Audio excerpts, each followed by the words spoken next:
भक्त की दृष्टि में कोई भी दुख ऐसा नहीं जो सह करके अपने आराध्य देव को न प्राप्त करे। आराध्य देव की प्राप्ति के लिए संघर्ष सहना अत्यंत आवश्यक है। कष्ट सहना, जो अंदर जलन हो रही, जो विकारों की जलन हो रही, सहो भाई, इनकी पूर्ति से कुछ नहीं होगा। इनको से एक बार लड़ जाओ, एक बार निकल जाओ तो जन्म जन्म की लड़ाई जीत जाओगे। जिसकी शुद्ध भक्ति होती है उसको अपने प्यारे के नाम जप के सिवा और कुछ अच्छा ही नहीं लगता है।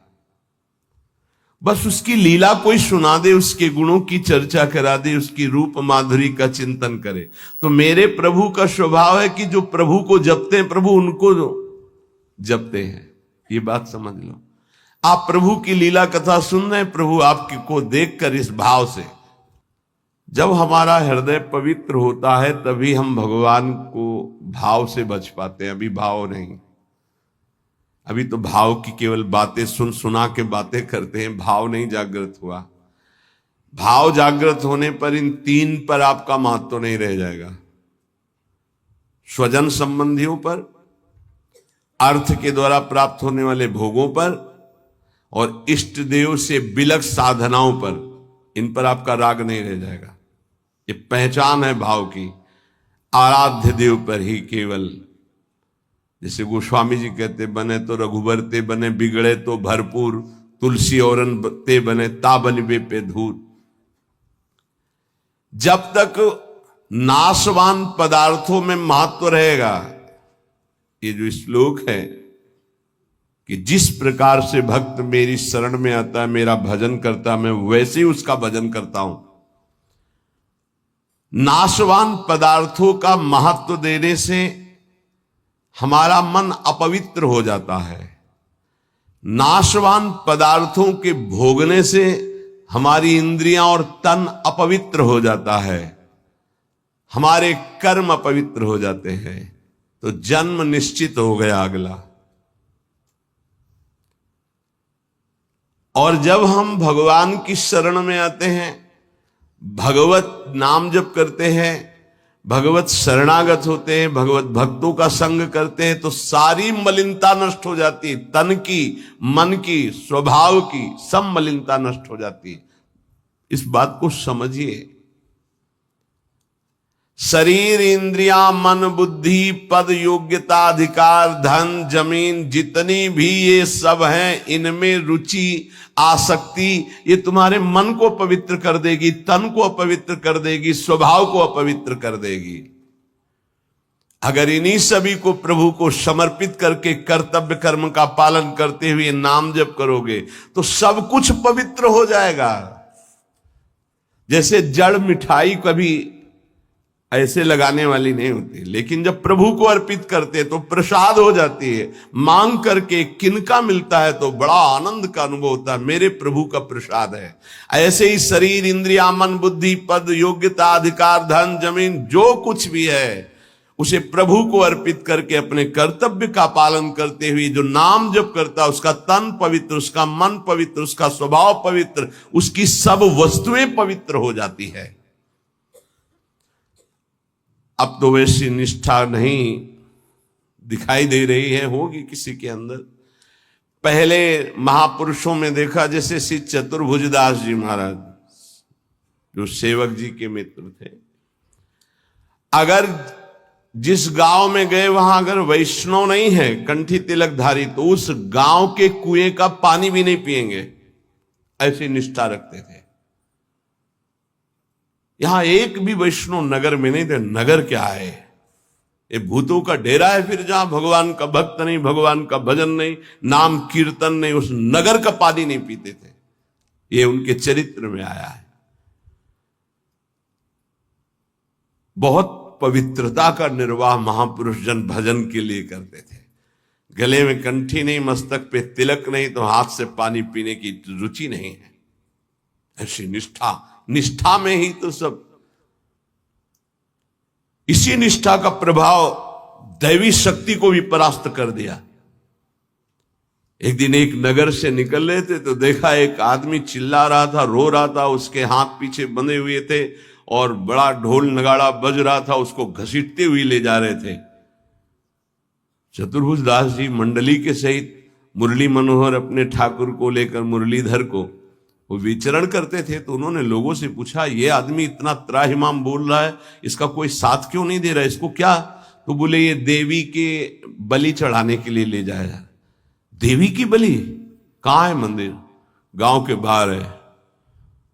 वाह, पहले उसको रुकवा दिया। इतना भजन का तेज था, रुकवा दिया और दरवाजे पे गए और कहा कि तुम मां हो?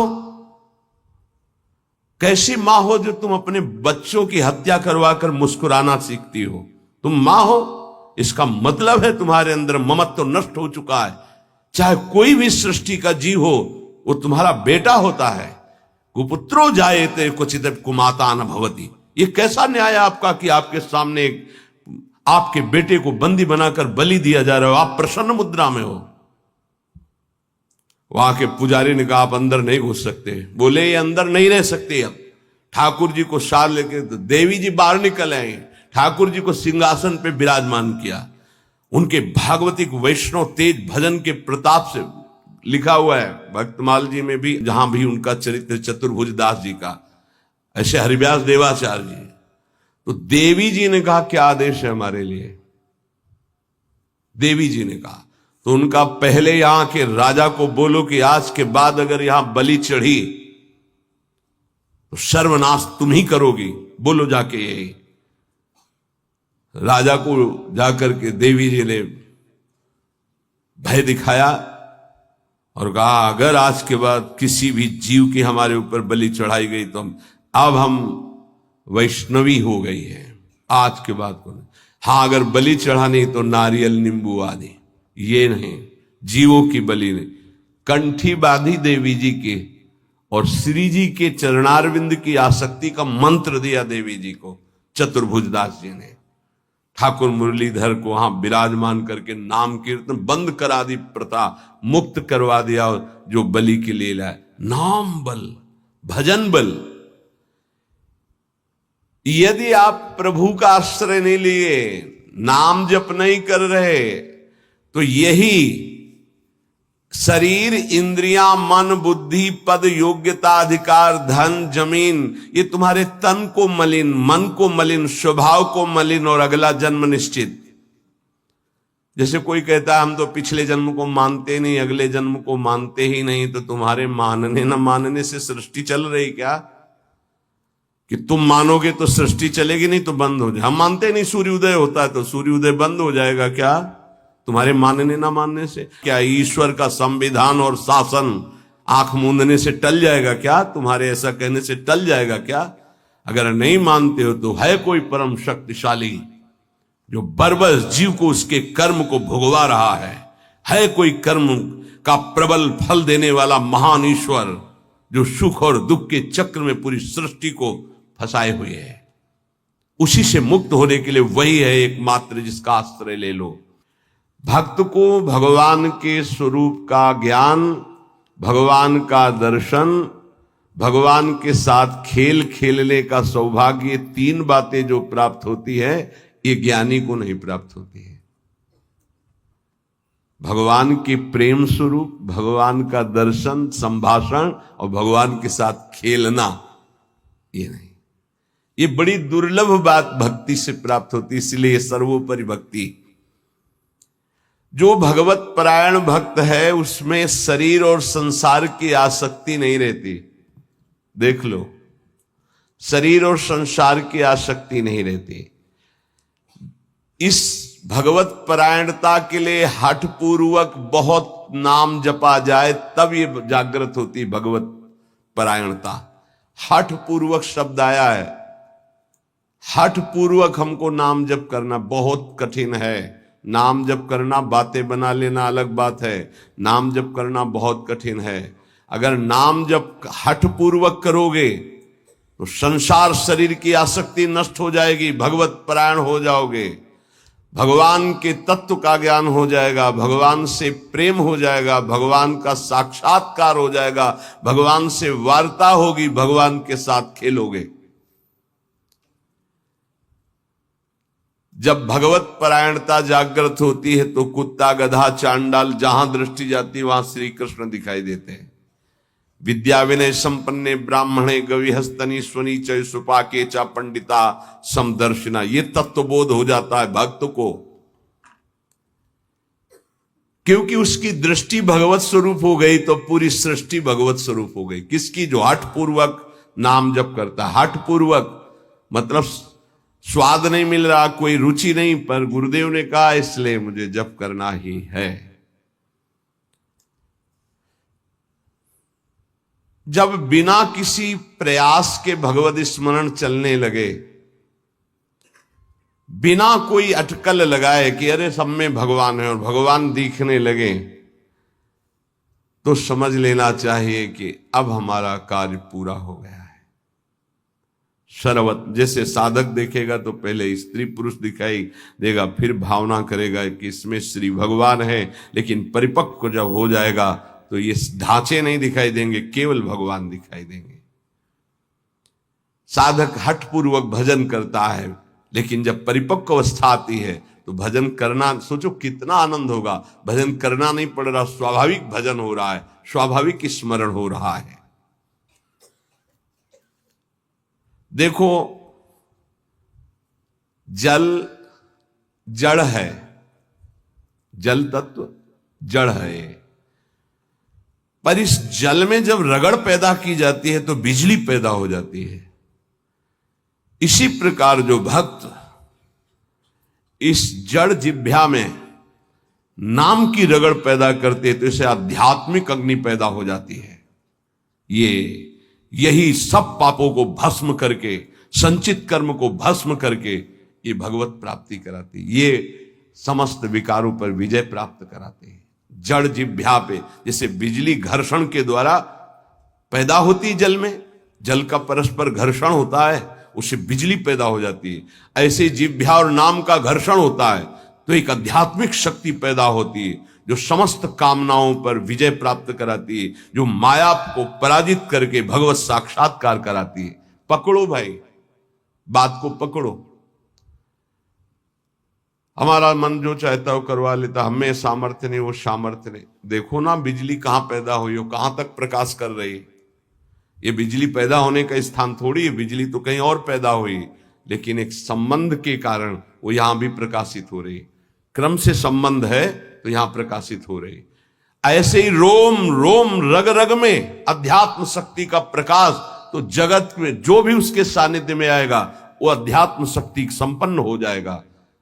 ये बिजली पैदा करो, बिजली तुम्हारे अंदर वो सामर्थ्य है कि तुम ये आध्यात्मिक शक्ति प्रकाशित कर सकते हो। क्या करो?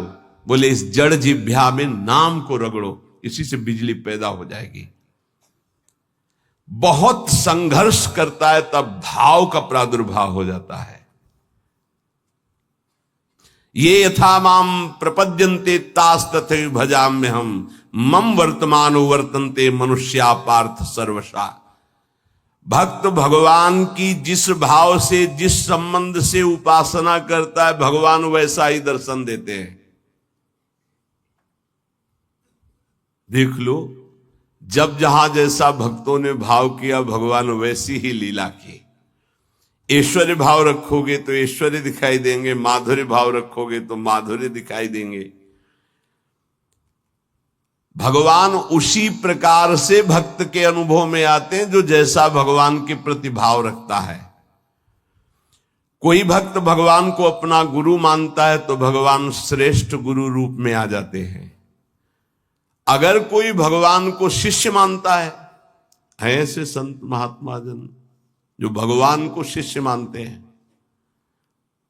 तो भगवान एक श्रेष्ठ शिष्य बन जाते हैं। देखो, संदीपनी जी के शिष्य बने, विश्वामित्र जी के चरण चापे, वशिष्ठ जी के समीप बैठकर शिष्यत्व स्वीकार कर योग वासिष्ठ का प्रवचन सुना। यदि भगवान को माता माना जाए तो भगवान माता रूप में अनुभव देते हैं, भगवान को पिता माना जाए तो भगवान पिता रूप में अनुभव देते हैं, भगवान को पुत्र माना जाए तो भगवान पुत्र रूप में अनुभव। देखो, एक दिन देवर्षि नारद जी दर्शन करने गए नंद महल में, तो देखा मोटी डेहरी बाबा की डेहरी, तो उसको लालजू महाराज लांघना चाहते थे, दरवाजे के बाहर खेलने जाना चाहते थे। अभी खड़े होना ठीक से आया नहीं था, घुटनों के बल चल रहे थे, तो ऐसे चलते हुए घुटनों के बल ऊपर से देहली के हुए, चरण ऊपर उठ गए, हाथ ऐसे हो गए, अब देहली के बीच में टंगे हुए और रो रहे हैं। नारद जी ने देखा, साष्टांग दंडवत किया, बोले प्रभु देहली पार कर दे क्या? तो बोले जानते नहीं हो क्या हमारे लिए देहली? उन्हें बोले जानते हैं प्रभु, वामन अवतार में एक चरण बढ़ाया था तो ब्रह्मलोक तक गया था। तो बोले तुम जानते हो ना ये तुम्हारे लिए लीला नहीं है, मुझे पुत्र भाव से उन लोगों ने भजा है तो उनकी सुख के लिए मैं लीला करूं। चलो बीणा लो और दूर खड़े होकर के दर्शन करो। वो रोने, मैया मैया मैया भागती हुई आई, अरे मेरे लाला, उठाया गोद में और दासियों को डांट रही, तुम लोग ध्यान नहीं देते, देखो लाला मेरा कस, मैया की गोद में। अगर कोई मुझे पुत्र मानता, देखो जगत को एक क्षण में रचने वाले पिता, उनको पुत्र माना तो घुटनों के बल भक्त के आंगन में चल रहे हैं। जगत का भरण पोषण करने वाले प्रभु का भरण पोषण यशोदा मैया के वक्षा स्थल के दुग्ध से होता है। कैसा भाव का खेल है। ये बड़ा सुंदर स्वरूप है। जब यशोदा मैया छड़ी लेकर, बहुत उपद्रवी हो गया है। लालजू महाराज ने देखा आज तो पिटेंगे, मैया आवेश में है, ऐसे दोनों हाथ से ऐसे, तो पूरा काजल गाल में, कितनी सुंदर शोभा, विशाल नेत्र है ना, एक बूंद आंसू नहीं, और रोते जा रहे, मैया की तरफ भयचकित देख रहे हैं, दया आ जाए छड़ी ना। कौन है? भ्रकुट टीढ़ी कर दे तो भय को भी भयभीत कर देने वाले प्रभु। ये देखो भाव देश का स्वरूप देखो। अरे छठी के दिन इतनी विशाल पूतना को भी, तो इनके लिए कोई भय है क्या? लेकिन भाव का देखो खेल। मैया ने पुत्र माना तो प्रभु वैसे लीला दर्शा रहे। अरे और तो और बात जाने दो, यदि भगवान को नौकर मान लो तो वो नौकर भी बन जाते हैं। वो कह रहे हैं कि नौकर बनू हजाम। कैसे अद्भुत। त्रिलोचन जी के यहाँ, एकनाथ जी के यहाँ श्रीखंडिया के रूप में, माधवदास बाबा के यहाँ स्वयं जगन्नाथ जी सेवक ही बने हुए तो लगे ही।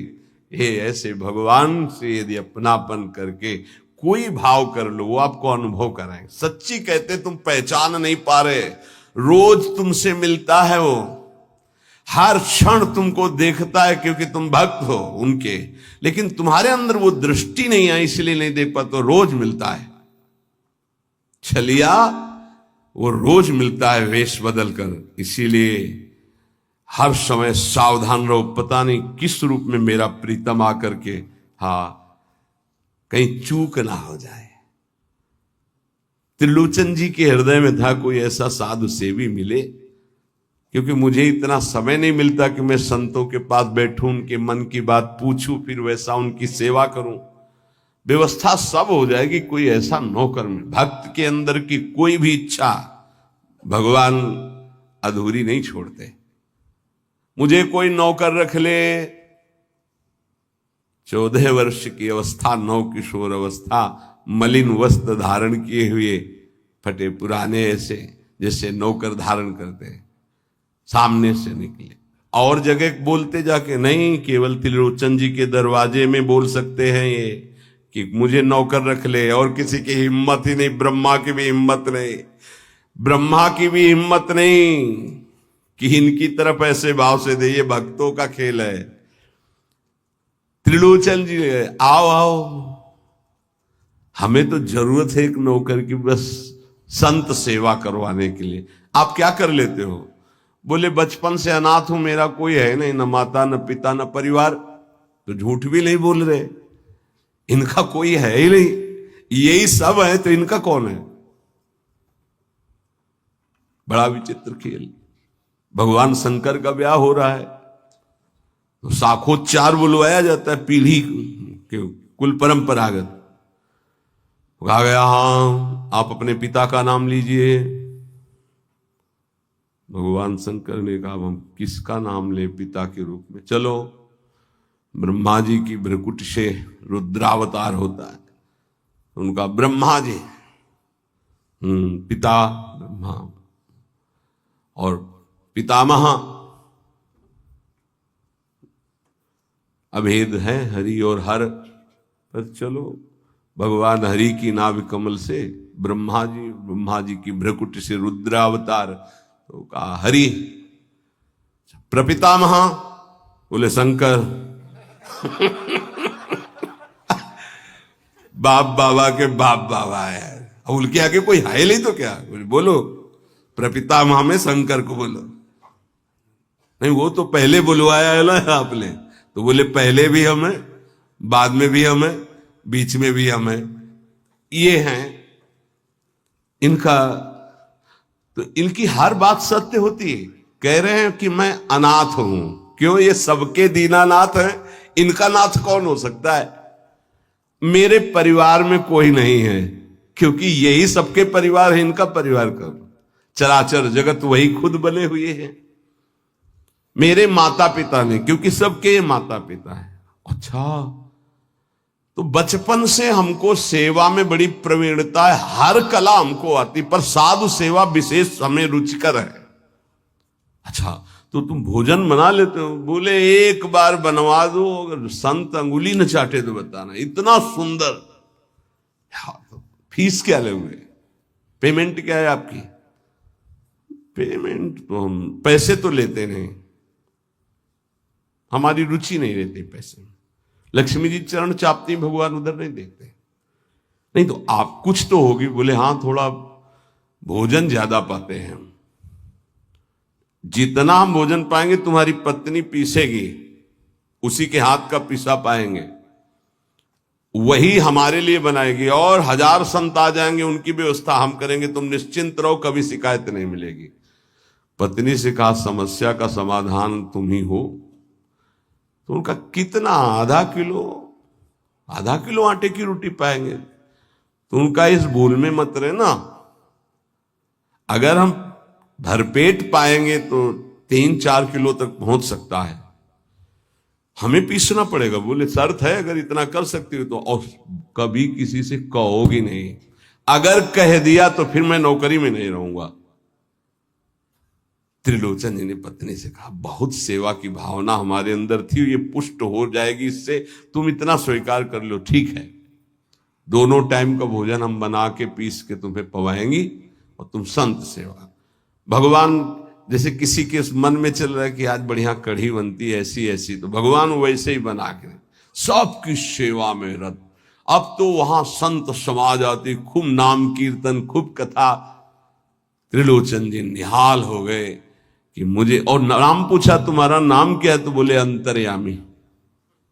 अंतर्यामी, जब से अंतर्यामी ये सेवक पधारा, तब से जो संत सेवा हुई, मन नाच पड़ा, भगवान को बार बार धन्यवाद देते, प्रभु ऐसा सेवक भेज दिया। ये नहीं समझ पा रहे थे कि जिनको धन्यवाद दे रहे वही है।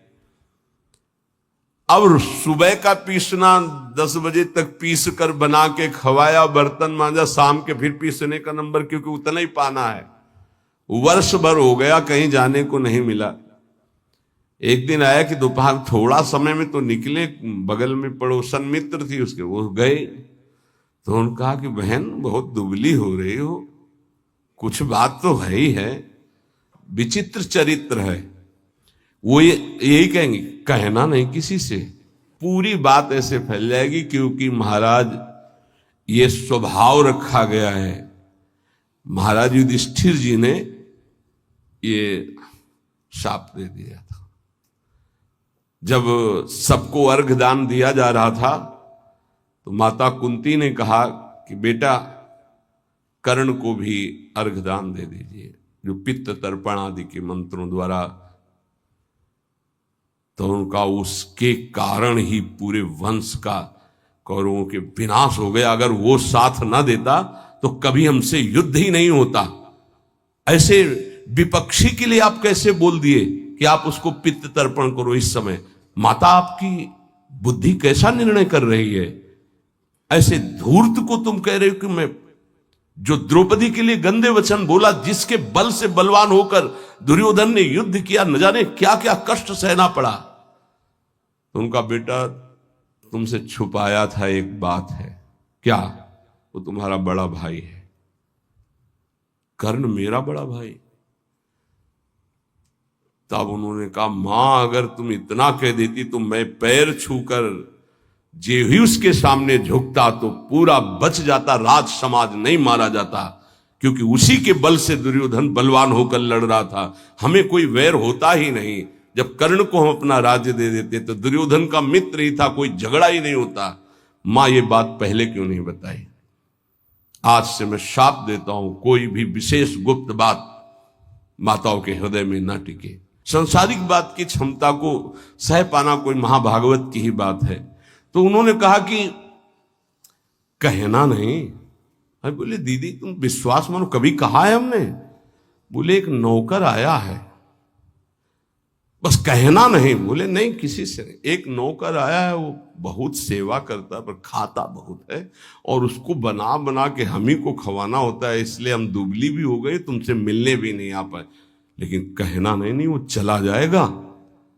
जब लौट के आई तो हाँ नहीं थे, अंतर्यामी भगवान नहीं। त्रिलोचन जी तो, हाँ अंतर्यामी कहाँ गए? खूब ढूंढा, नहीं मिले, बहुत विकल होके रो रहे थे। उसी समय उसी रूप में भगवान प्रकट हुए। मालिक, अरे अंतर्यामी, जो ही नजदीक जाने की कोशिश तो देखा ललित त्रिभंगी भगवान से। प्रभु आप। बोले, मैं ही तो था, तुम क्या समझते तुम्हारा कोई और नौकर था? मैं ही नौकर था। मैं तुम्हारी इच्छा की पूर्ति के लिए स्वयं नौकर बना हुआ। अगर आपका भाव बन जाए भगवान के प्रति तो भगवान नौकर बन जाए। देख लो, जहां अर्जुन जी की पादुकाएं हैं वहां भगवान बैठे हैं, और जहां भगवान की पादुकाएं रखने की चौकी होती वहां भगवान शंकर सनकादि नमन करते हैं। शिव शनकादि जहां वंदना करते हैं, जिनकी चरण रखने की चौकी में, वो भगवान वहां बैठे हैं सारथी पद पे, और रथी रूप में अर्जुन भक्त बैठा है। कैसी प्रभु तर उतर कभी डार पर है, प्रभु ऐसे बैठे हैं और सब ऊपर बैठे, डाल में बैठे। प्रभु तर उतर कभी डाल पर देखिए आप। बड़ा विचित्र भगवान का कृपा प्रसाद है। जो भगवान को दोस्त मानता है तो भगवान दोस्त बन जाते हैं। जो भगवान के लिए जितना व्याकुल होता है भगवान उसके लिए उतना व्याकुल होते हैं। भगवान भक्त के बिना तभी नहीं रहते जब भक्त भगवान के बिना नहीं रह सकता। ये ध्यान रखना। आप जी रहे हो अच्छे से, वो छुपे हुए हैं। जिस दिन आप व्याकुल हो जाओगे वो छुप नहीं पाएंगे। वो बड़े प्रेमी हैं, तत्काल आपका साक्षात्कार हो जाएगा। भगवान श्री कृष्ण चंद्रजू कहते हैं, मुझे जो जिस भाव से भजता है। देखो अभी क्या भाव से भज रहे हो? अब भी भज रहे हो विषय भाव से, भोग भाव से। जिस जिस भाव को आप, तो वही श्री कृष्ण बने हुए। सच्ची बात मान लो, उनके सिवा कोई नहीं बना होगा। वही है, मत्ता परतरम नान्यत किंचित अस्ति धनंजय, किंचिन मात्र हे धनंजय, मेरे सिवा कुछ नहीं है। इसलिए आप भगवान से अपनापन कीजिए। जो वस्तु चाहोगे वो बन करके आपके समीप आ जाएंगे। वही है, वस्तु में, व्यक्ति में, स्थान में। देखो वही बनने वाले हैं, वही बनाने वाले हैं। जो वस्तु बनी वही बने हैं, पक्का समझिए। जिस समय हमारा ज्ञान दूर हो जाएगा तो ये बात समझ में आ जाएगी। वही जैसे बछड़ा और सखाओं का अपहरण किया तो सखा भगवान बन गए, उनके कपड़े बन गए, छड़ी छीका बन गए। वैसे ही रंग के बछड़ा, उतने ही बछड़ा, उतनी आयु के, ऐसे ही भगवान चराचर जगत बने हुए हैं। इसलिए हमारे अंदर भगवत भाव जागृत हो जाए तो निष्ठापूर्वक नाम जप करें, और तन मन की अपवित्रता को दूर करने के लिए कर्तव्य कर्म, जो हमें कर्तव्य कर्म भगवान की सृष्टि में मिला है, उसे करके भगवान को अर्पित करें।